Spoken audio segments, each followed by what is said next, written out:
Hello, my name is Ollie Menson, and I'm Director of Pediatric Endoscopy at Columbia University Medical Center and Director of GI Inpatient Services.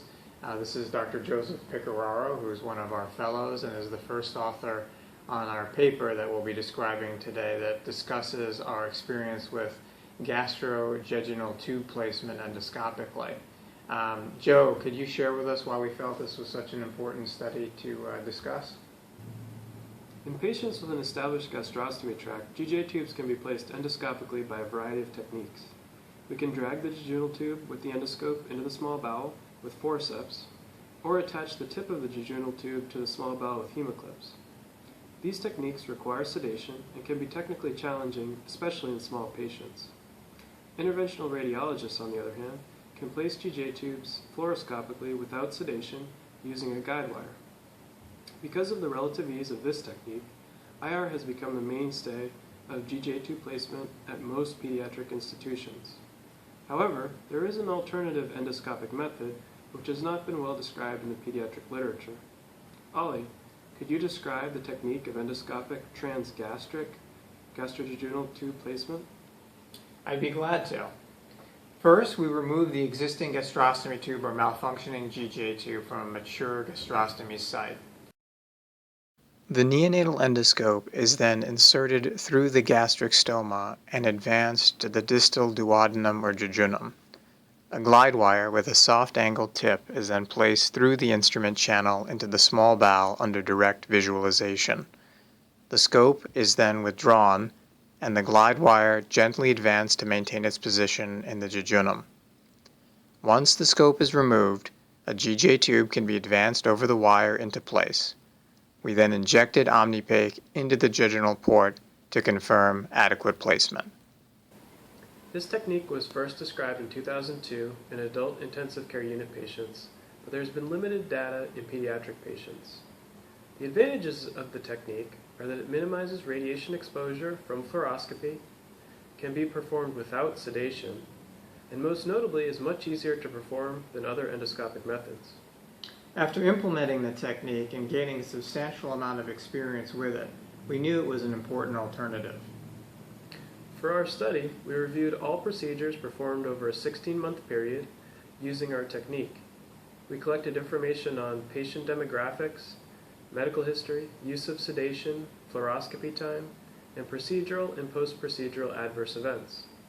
If a patient had also undergone a GJ tube placement by interventional radiology, fluoroscopy time for those procedures were collected. And what did we find? A total of 47 GJ tube placements were performed, all of which resulted in successful tube placement in the distal duodenum or jejunum. Fluoroscopy time ranged from 2 to 34 seconds, with a mean time of 10 seconds. In a subcohort of 8 patients with GJ tube placements previously performed by interventional radiology, we analyzed their fluoroscopy time in IR compared to our endoscopic technique. The mean fluoroscopy time by the endoscopic method was 10 seconds versus almost 300 seconds by the interventional radiology method. In 6 patients, more than one endoscopic attempt was required due to coiling of the GJ tube in the stomach. Pyloric obstruction caused by the GJ tube balloon developed in one patient, necessitating replacement with a smaller GJ tube. Sedation was used in 30% of placements. The important takeaway is that the experienced endoscopist can learn the technique with relative ease. They should, however, be mindful of a few important technical considerations. First, the gastric stoma size must be at least 14 French in diameter to allow for smooth passage of the neonatal endoscope. Second, it is easy to become disoriented when first scoping through the gastric stoma. Make sure you aim your scope in the direction of the pylorus and enter the pylorus without looping in the stomach. Third, once the guide wire is in place, it is critical to avoid pulling out the wire when the endoscope is withdrawn. You can prevent this by ensuring that the length of the wire inserted into the patient is longer than your GJ tube and that it is gently advanced under direct visualization at the same rate that the endoscope is withdrawn. Finally, slowly advance the GJ tube over the wire using a back and forth motion when encountering resistance, and generously lubricate the wire and outer aspect of the tube to promote movement of the tube into place. This should prevent looping in the stomach. Stomach loops are a problem because they can act as a traction point for the tube to get pulled back into the stomach. If you get a loop, try reducing the loop by pulling out the tube and then try to re-advance slowly. You can also re-scope the patient. So Joe, do you think this technique is really any better than existing techniques? It certainly has important advantages over existing endoscopic methods. First, it minimizes the needs for sedation, and in 70% of our cases, no sedation was necessary. Minimizing exposure to sedatives and anesthetic agents is paramount in children due to the potential to impair cognitive development. Though the procedure itself can cause minor discomfort, such as hiccups, pain around the stoma site, and abdominal distension from insufflation, patient anxiety is the primary limitation in performing the procedure in a pediatric patient. By providing play therapy in addition to parent presence during the procedure, we were able to overcome this problem in most cases. Second, radiation was limited, which is important given the potential consequences of radiation exposure in children, and that many of these patients will require multiple replacements. In contrast to GJ tubes placed by IR, endoscopically placed GJ tubes utilize fluoroscopy primarily to confirm placement, and in experienced hands may even be performed without it.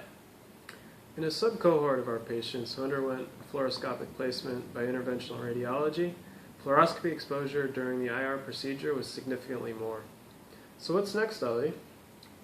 Now that we have described our experience with this technique, prospective evaluation of larger cohorts is necessary to validate our findings. Future studies should directly compare endoscopic transgastric GJ tube placement with other techniques to determine the contribution of factors that could affect technique-related outcomes, including clinical indication for GJ tube placement, gastrointestinal anatomy, and prior surgery. It would also be valuable to evaluate other factors such as tube lifespan and long-term issues related to GJ tubes. To conclude, we demonstrated that endoscopic transgastric placement of GJ tubes with fluoroscopic confirmation is safe, effective, and reliable, limiting sedation compared to other endoscopic methods, and limiting radiation exposure compared to tubes placed by interventional radiology. It is an important alternative method that can be performed independently by pediatric gastroenterologists. Given its advantages, it could become the mainstay method of GJ tube placement in pediatrics. Please read our full article on gastrointestinal endoscopy for more details. Thank you.